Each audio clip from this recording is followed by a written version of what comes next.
कृष्णा सावंत. मी नेहरूनगर सिंधुसागर गृहनिर्माण संस्था मर्यादित सेक्रेटरी या पदावरती मी काम करतो आहे. माझं नाव प्रशांत नारायण गिरकर, खजिनदार पदावर या काम करतो. समीर सूर्यकांत गव्हाणकर, मी 127 सिंधुसागर सोसायटीचा चेअरमॅन. कसं ही सहकारी गृहनिर्माण संस्था 1970ची होती. त्यानंतर रिडेव्हलपमेंटने जी महाराष्ट्र सरकारची जी काय नवीन जे काय अमेंडमेंट झाले त्याप्रमाणे पूर्वी कसा 2.5 FSI होता, नंतर आम्ही जे रिडेव्हलपमेंटला गेल्यानंतर 3.5 FSI झाला. आणि त्याचबरोबर आमची बिल्डिंगलाही जवळजवळ 50 वर्ष पूर्ण होत आलेली, त्यामुळे एक रिडेव्हलपमेंटची गरज तर होतीच आम्हाला सर्वांना. त्यामुळे आम्ही मग हा सर्वांनी एकमत होऊन आम्ही हा रिडेव्हलपमेंटचा विचार केला. नवीन आता पूर्वी कसं छोटे मला वाटतं 240 एरिया होता आणि त्याच्यात दुप्पट एरिया म्हणजे गव्हर्नमेंटच्या नवीन अमेंडमेंटप्रमाणे दुप्पट एरिया होता. त्याच्या साहजिकच प्रत्येक टेनंट लोकांची अपेक्षा होती, अरे आपण मोठ्या घरात जाणार आहोत, मोठ्या घरात, आणि ती लवकरात त्या वेळेत म्हणजे लवकरात लवकर मिळावी, म्हणजे वेळेच्या ताब्यात मिळावी ही लोकांची अपेक्षा होती. सुरुवातीला आम्ही बिल्डरबद्दल आम्ही थोडीशी चौकशी केली. म्हणजे आम्हाला असं हवं होतं की जो बिल्डर आम्हाला आमची घरं जेवढ्या लवकरात लवकर होईल आम्हाला ते आमच्या ताब्यात देईल, त्याचबरोबर ती घरं अशी म्हणजे आमची टिकाऊ राहिली पाहिजे. असं नाही की आज बांधले आणि एक 4-5 वर्ष त्या बिल्डिंगला क्रॅक गेला, बिल्डिंगला परत डागडुजी करायचं आहे. तर त्या संदर्भात आम्ही सगळे विचार करून त्या हिशोबाने आम्ही बिल्डर शोधायला चालू केला. म्हणजे कारण याच्यापुढे डेव्हलपमेंट होणं थोडंसं कठीण होणार आहे. तर आम्हाला असं हवं होतं की जो बिल्डर आम्हाला एकदम पक्की घरं देईल की जिथे आम्ही आमचं पुढचं आयुष्य आम्ही आरामशीर सुखात राहू शकेल, असं आम्ही बिल्डर शोधत होतो. एकंदरीत डेव्हलपमेंट म्हणजे आम्ही जेव्हा रिडेव्हलपमेंट जायच्या पूर्वी 125 त्यांनी रिडेव्हलप बिल्डिंग केली होती आणि आमच्या डोळ्यासमोरच ती होत होती.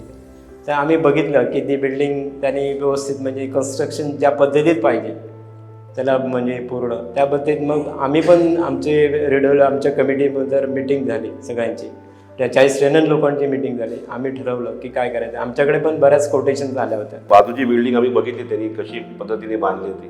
काही अडचणी आलेल्या त्यांना, बिल्डिंगचं थोडंसं मागे पुढे झालं ह्याच्याप्रमाणे, पण त्यांनी त्या सभासदांना आणि त्या बिल्डिंगच्या सोसायटीला कधी एकटं पडू दिलं नाही. शेवटपर्यंत त्यांच्याबरोबर राहिले आणि ती बिल्डिंग पूर्ण बांधून त्यांच्या हातामध्ये दिली.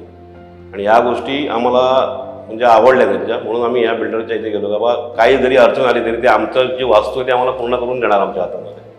आम्हाला असं मध्येच पुढे सोडणार नाही. बऱ्याच ठिकाणी असं होतं की बिल्डर बिल्डिंग घेतो आणि नंतर मध्येच सोडून देतो.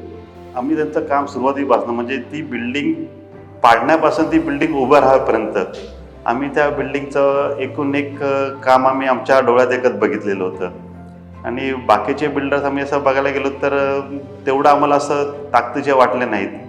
त्यामुळे मग आम्ही एकंदरीत असा विचार करतात तर बाबा हे आपण काम बघितलेलं आहे, सगळ्यांना परिचयातले ते आमचे बिल्डर होते, म्हणजे माहिती होतं की बाबा हे काम चांगलं करतात, त्यांचं डेव्हलपमेंटचं ज्ञान चांगलं आहे, प्रोजेक्ट त्यांनी चांगले अगोदरही केलेले आहेत. ते सर्व एक विचार करून आम्ही एकदंत डेव्हलपर्सला सिलेक्ट करण्याचा निर्णय घेतला.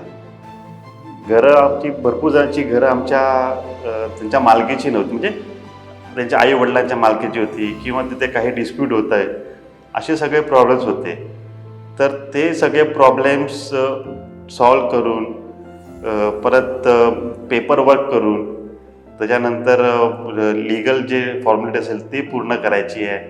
परत लोकांना त्याचे प्रॉपर कागदपत्र तयार झालेले पाहिजे, ती नंतर कन्स्ट्रक्शनची कामं, ते सर्व असे म्हणजे एक थोडासा असा मोठा लेंथी प्रोसेस होता. असा म्हणजे सांगता येणार नाही, पण तो प्रवास फार खडतर आणि एकदम थोडा कठीण प्रवास होता. पण मुत्तासाहेब त्यांची टीम त्याने आमच्या सोसायटीला म्हणजे ते पेपर वर्क करण्यामध्ये किंवा ते कन्स्ट्रक्शनची काय ह्याच्यामध्ये आम्हाला म्हणजे खूप सारी त्यांनी अशी मदत केली, ते लिगल डॉक्युमेंट्स पूर्ण करण्यात.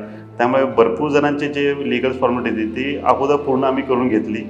त्याच्यानंतर कन्स्ट्रक्शनच्या कामामध्ये तर ते स्वतः त्यातले माहीर असल्यामुळे आम्ही फक्त दुरून ते कन्स्ट्रक्शनची कामं बघत होतो आणि ते वेळोवेळी आम्हाला असे सांगत होते की बाबा आज आमचा हा टप्पा पूर्ण झाला, या टप्प्यासाठी आम्ही ही अशी त्याच्यासाठी नवीन तंत्रज्ञ वापरले.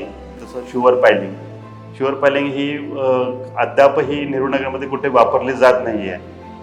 तर ती आमच्या बिल्डिंगला वापरली गेली. तसंच जी फ्लोरिंगची कामं करताना जे मोठ्या मोठ्या ब्रिजेसला अशाला जी कन्स्ट्रक्शन करण्यासाठी जी टेक्नॉलॉजी वापरली जाते ती आमच्या बिल्डिंगच्या पायाला किंवा प्रत्येक माळच्या फ्लोरिंगसाठी वापरली गेली आहे. परत लिकेज प्रूफ राहण्यासाठी किंवा भिंतीला ओलावा येतो तर ते ओलावा न येण्यासाठी काय टेक्नॉलॉजी वापरली जाते, अशी वेगवेगळ्या प्रकारची टेक्नॉलॉजी जी अद्यापही कुठे वापरली गेली नाही ती आमच्या या बिल्डिंगमध्ये वापरली गेलेली आहे. त्यामुळे खरोखर एक चांगली एक वास्तू निर्माण झाली आहे जी खरंच सर्वांना खूप आवडली आहे. ॲम्युनिटीज पण म्हणजे असं नाही की फक्त आम्हाला मोठी घरं दिली आहेत. मोठ्या घराबरोबर आम्हाला त्यांनी ॲम्युनिटीज पण म्हणजे 3 AC दिले आहेत.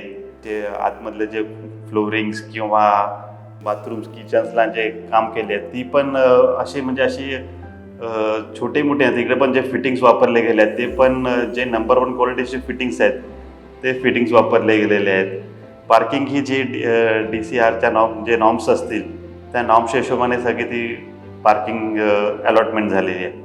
नंतर जेव्हा जसं बिल्डिंगचं रिडेव्हलपमेंट सुरुवात झाली तेव्हापासून बिल्डरने जे काय आम्हाला नॉर्म्स दिले होते आणि सांगितलं होतं विकासकांनी की अशा गोष्टीप्रमाणे तुमचे बिल्डिंग बांधत जाणार त्याप्रमाणे ती बांधत गेलेली आणि त्यांनी आम्हाला तेव्हा स्वप्न दाखवलेलं की तुम्हाला 2 BHK मिळणार. त्यानुसार आम्हा सगळ्यांना आता 2 BHK मिळतोय. त्यामुळे सगळे आनंदी आहेत. बिल्डरने दिलेल्या तारखेला बरोबर आमच्या बँकेच्या अकाउंटमध्ये रेंट येतो आणि अजूनपर्यंत त्या गोष्टीमध्ये काय त्रास तर काय झालेला नाही. म्हणजे मागे पुढेचं कधी झालेलं नाही. ऑन टाईम कधीतरी 1 दिवस अगोदर येतो पण 1 दिवस पुढे जातो. त्या बाबतीत बिल्डिंग नंबर 127 ते सगळे टेनंट सध्या तरी खुश आहेत कारण त्यांना 42 म्हणजे एकदंड डेव्हलपमेंटने डिसेंबर 2024ची डेडलाईन दिली त्याप्रमाणे पोझिशन आम्हाला मिळेल. आपल्या मुंबईसारख्या वस्तीमध्ये या मुंबईसारख्या शहरामध्ये मोठी घरं भेटणं म्हणजे एक ड्रीम कम ट्रू असंच असतं. तर 240मधनं डायरेक्ट 595मध्ये जाणं म्हणजे एक खूप मोठी गोष्ट होती आणि ती आम्हाला म्हणजे साहेबांमुळे ते आमच्या पॉसिबल झाली आहे. आणि प्रत्येकाचं घराचे एक स्वप्न असतं ती पूर्ण होत आली आहेत असं मला तर वाटतं.